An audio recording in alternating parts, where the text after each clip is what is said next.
Malakasa Sinokoitai, the words to say in the Bible to denote gay.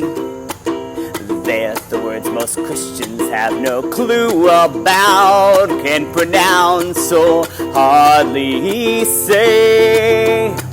Soon these words will mean a little more to you, and then you'll want to join and sing this song too. Malakasa Sinokoitai, those damn words. They don't mean homosexual, they don't mean sodomite.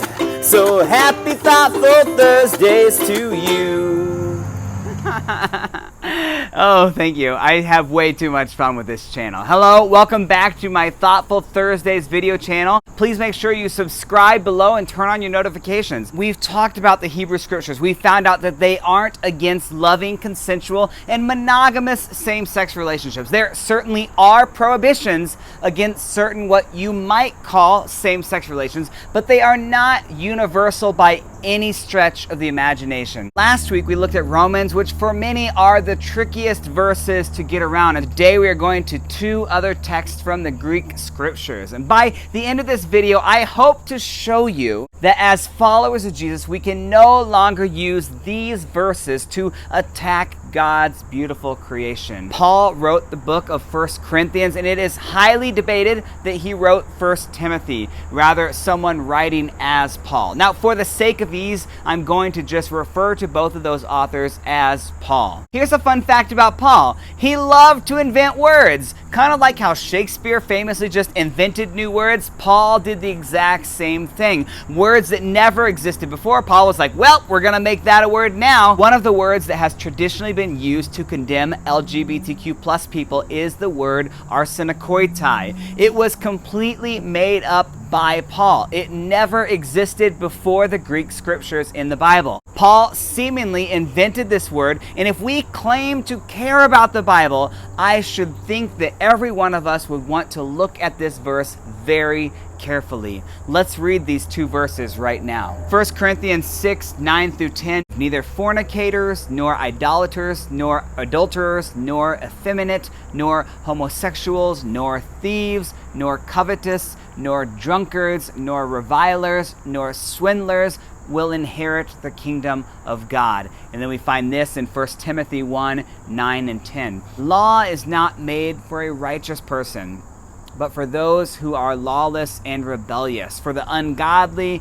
and sinners, for the unholy and profane, for those who kill their fathers or mothers, for murderers and immoral men, and homosexuals and kidnappers and liars and perjurers, and whatever else is contrary to sound teaching. The average reader and follower of Jesus gets to these verses when they are reading, and once again, because of their own prejudices, because of what they've been taught by their family, by society, because of what they've read quickly in English right now, is like, see, the Bible is against homosexuality. It says it right here. Well, now hold on. It isn't that easy, and especially when it comes to how we treat and or condemn an entire people group as being sinful.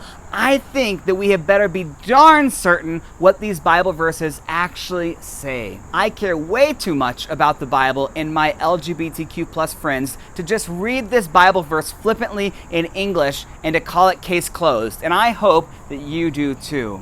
It's not a good translation. In fact, it is a very poor translation. For one, as we talked about in our first video, they didn't understand homosexuality the same way that we understand homosexuality. The term is far too modern to ever be used to translate a word from 2,000 years ago. Shame on us for allowing this word into the Bible in the first place. Again, of course, there were LGBTQ plus people back then. However, as with every single other verse that's in the Bible, they were not condemning of all same-sex relationships. They were condemning of ritualistic cult prostitution. They were condemning of potential incestual relationships. They were condemning of men having sex with boy slaves or prostitutes or rape. I want you to hear, I'm against all of those things. I think that sexual exploitation in any form is wrong. Do these two verses sufficiently give us enough proof, though, that God is so against LGBTQ plus people that we as followers of Jesus must now take such a strong stance against it? That we must somehow make sure that people know that we are against it. We must make sure that people know that we love them, but we don't agree with their lifestyle. Is that what they're saying? If the Bible isn't telling us that, then we have some pretty serious soul searching to do. Why would we rather condemn an entire group of people instead of use this book about God's love for all of humanity to help set this marginalized people group free from the shackles of shame and judgment that religion has cast upon them? Friends, let's not die on this hill. There is another way to be faithful to Jesus and the scriptures, while at the same time not condemning of LGBTQ plus people. Let's walk that road instead. Arsenokoitai does not mean homosexual. As a pastor, as someone who has studied Greek, as someone who has probably researched this topic more than almost anyone you personally know, I can stand here today with complete and clear conscience, and I can say that I was wrong before. These verses are not condemning of what you and I know of LGBTQ plus people. Look, we know where Paul made this word up from. He took it directly from the Septuagint, which is the Greek translation of the Hebrew scriptures. He essentially is bringing the words from Leviticus 18 and 20. That is 100% factual. He took two words and he mashed them together, arsenos and koiten, and he made a new compound word, arsenokoitai, which many scholars would call man bed. And then they would go like this, see, you were clearly wrong, man bed, check and mate. No, stop it. I know where these verses came from. I can read the Greek. What I'm trying to say is Leviticus was never condemning of modern day consensual, loving, and monogamous same-sex relationships. I made an entire video about it. Go back and watch it, please. Paul is obviously referencing back to those verses. But those verses weren't about homosexuality. Not only that, but the translation into English of the Septuagint continues to misinform the readers by not being totally transparent to the original Hebrew or Greek meaning. Even in this video, I've said it, man bed. However, the word in Hebrew specifically does not use the word man. It uses the word male. The author could have gone with a term that would have entailed an adult, but he didn't. They instead chose the term male, which does not specify that the male was an adult. Not that he couldn't be, just that it wasn't specific. We need to look now at how this word is used outside of the Bible. If Paul was the first to put this compound word together, how are the early uses of this word used outside the Bible? Well, it's almost always found in lists of vices, just like in the Bible, in lists of sins. This verse is almost never found next to the sexual prohibitions. Rather, it's found next to the prohibitions of exploitation, next to offenses such as greed and slave traders.